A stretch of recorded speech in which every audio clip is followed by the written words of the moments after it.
Y'all have a nice day, alright? Stay blessed. Later.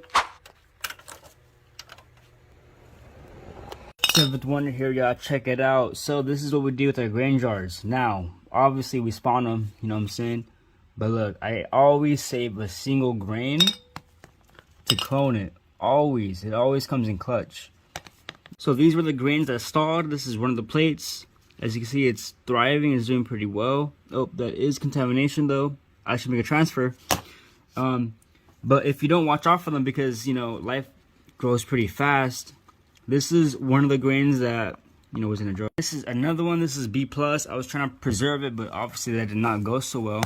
But I guarantee you this though, I could have probably saved this if I was watching it like every single day and then made that secondary transfer upon seeing the contamination. But I wasn't here, so I lost it. Let me know what you think. I love looking at contamination though. It's kind of beautiful. I actually even smelt it too. Even definitely shouldn't because of the spores and stuff like that. But I wanted to get like a sense of like what contamination smell like for future references. If I end up in the hospital, you know why?